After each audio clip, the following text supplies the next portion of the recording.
सुनिए वो महाखुलासा जिसकी बात हम सुबह से कर रहे थे। हमारे देश की सर्वोच्च न्याय प्रणाली सुप्रीम कोर्ट ने आदेश दिया है कि एनिमल बर्थ कंट्रोल रूल्स 2023 सर्वोपरि है। ऐसे के अंदर हमें जाकर के ये देखना था कि एनिमल बर्थ कंट्रोल रूल्स के अंदर में आखिर क्या लिखा हुआ है। देखने में आया कि लोकल मॉनिटरिंग कमेटी का गठन होना है जो कि शहर के लेवल पे होगा। देखने में आया कि स्टेट मॉनिटरिंग कमेटी का गठन होना है जो कि प्रदेश में होना है। और देखने में आया कि सेंट्रल मॉनिटरिंग कमेटी का गठन होना है जो कि दिल्ली में होना है। हमने आरटीआई लगाई नंबर 1 लोकल मॉनिटरिंग कमेटी, इसका गठन नहीं हुआ है। हमने आरटीआई लगाई नंबर 2 भोपाल में स्टेट मॉनिटरिंग कमेटी, इसका भी गठन इन्होंने नाम के लिए कराए। हमने उसकी मिनट्स ऑफ मीटिंग मांगी, उन्होंने कहा जानकारी उपलब्ध नहीं है। मतलब एक बार भी मीटिंग नहीं हुई है 2 साल में भाई लोगों। और यही नहीं, बात यहाँ रुक जाती तो समझ में आता। हम सोचे कि भैया दिल्ली तो बहुत बड़ा शहर है, राजधानी है, वहाँ तो सब काम बढ़िया चल रहा होगा। तो हमने सेंट्रल मॉनिटरिंग कमेटी की फिर आरटीआई लगा के पूछा कि भाई ये मॉनिटरिंग कमेटी बनी है नहीं बनी है, इस मॉनिटरिंग कमेटी की कितनी मीटिंग्स हुई है, उनकी मिनट्स ऑफ मीटिंग बताई जाए। पता है क्या जानकारी मिली उस आरटीआई में? जी मैम बताइए। सेंट्रल मॉनिटरिंग कमेटी तक का गठन नहीं हुआ है।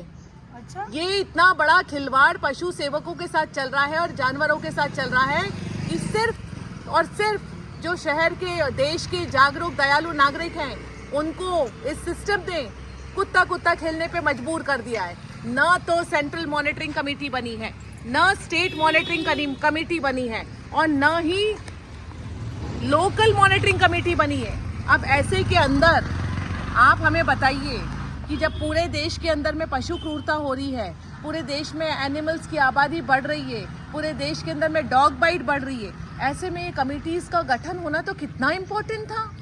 And it is a utter surprise कि जहाँ पर देश में करोड़ों लोग डॉग बाइट का शिकार हो रहे हैं, जहाँ पे कई लोग डॉग की क्रूअल्टी कर रहे हैं, जहाँ करोड़ों लोग डॉग के डर और भय के साए में जी रहे हैं, ऐसे में एनिमल बर्थ कंट्रोल रूल का लागू होना और उस पर बारीकी से काम होना तो अत्यंत आवश्यक था। और ये हमने नहीं बोला था, ये हमारे देश की सर्वोच्च न्याय प्रणाली ने बोला था। उसके बावजूद भी 2 साल के अंदर में ना तो लोकल मॉनिटरिंग कमेटी बनी, ना स्टेट मॉनिटरिंग कमेटी बनी, ना सेंट्रल मॉनिटरिंग कमेटी बनी। सबके सब नदारद हैं, सबके सब अपनी अपनी सैलरीज लेकर के बैठे हुए, पर काम करने के नाम पर उन्होंने सिर्फ कुत्ता लवर को छू लगा रखी है। जाओ भैया, तुमको कुत्ते से प्यार आ रहा है ना, तुम जाओ कुत्ते को खाना खिलाओ, तुम जाओ कुत्ते के लिए एफआईआर दर्ज कराओ, तुम जाओ कुत्ते के लिए नसबंदियाँ करवाओ, इलाज करवाओ। अकेला पशु सेवक क्या क्या करेगा? ये काम जब सिस्टम का था तो सिस्टम क्यों नदारद है? ये आरटीआई से हमने जो जानकारी जुटाई है कि तीनों की तीनों कमिटीज गायब है, तीनों की तीनों कमिटीज ने एक मीटिंग तक नहीं करी है। तो क्या इनके पीछे डंडा लेकर चले? हाँ बताइए आप, ये हमारे देश का सिस्टम है। सैलरीज ले रहे हैं पर काम नहीं कर रहे हैं।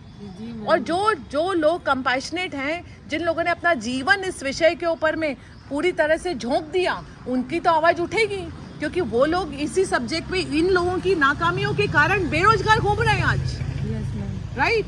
आज यदि नैना की डेथ हुई है, आप जानते हैं ना, तो नैना की डेथ होने के पीछे अब कौन मुख्य गुनाहगार हुआ? ये तीनों कमिटीज।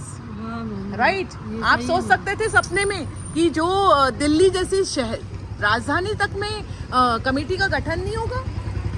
सोचा था आपने ऐसा? नहीं मैंने तो कभी सोचा ही नहीं था। तो आप बताइए कि यहीं पे नहीं हुआ पर वहाँ तक नहीं हुआ है। तो आप समझ जाइए कि कितनी मेहनत करके हमको आरटीआई से जानकारी जुटानी पड़ रही है। और ये जो जानकारियाँ जुटाई जा रही हैं वो इसलिए जुटाई जा रही है ताकि असल पशु कल्याण हो सके। और अब इन लोगों को, जो लोग बैठे हुए कमेटी के मेंबर्स हैं, इनको जगाना और नेताओं को जगाना कैसे संभव होगा? फिर वही बात है, ट्विटर, इसके बगैर कैसे पॉसिबल है? कैसे पॉसिबल है?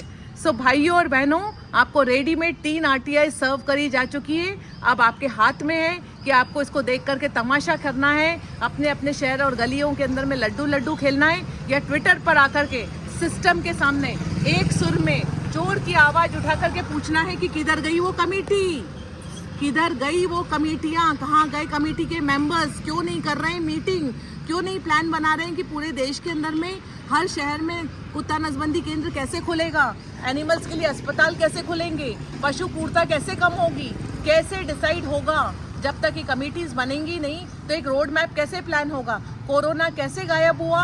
क्योंकि नेशनल लेवल पे, स्टेट लेवल पे, सिटी लेवल पे काम हुआ, तब जाकर के प्रॉब्लम सॉल्व हुई है।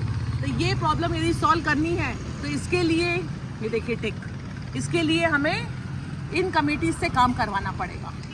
भाइयों और बहनों, ये महाखुलासा जो कि आपने सपने में भी नहीं सोचा होगा कि तीनों की तीनों कमेटी गायब होगी। हमको तो सबसे ज़्यादा आश्चर्य जब हुआ जब हमने सेंट्रल कमेटी को भी देखा। हमको जवाब आया है दिल्ली से कि हमने RTI लगाई थी 21 मई 2025 को, और उसका जवाब सेंट्रल मॉनिटरिंग कमेटी का ये आया है कि 16/6/2025 को कमेटी का गठन करा है, अभी 5-6 दिन पहले, जस्ट बिकॉज कि हमने RTI लगाई है। तो अब इन्होंने कहा भैया कोई क्वेश्चन पूछ रहा है तो चलो कमेटी तो बना लो। ये हाल है। हाँ, all right people, wake up wake up wake up.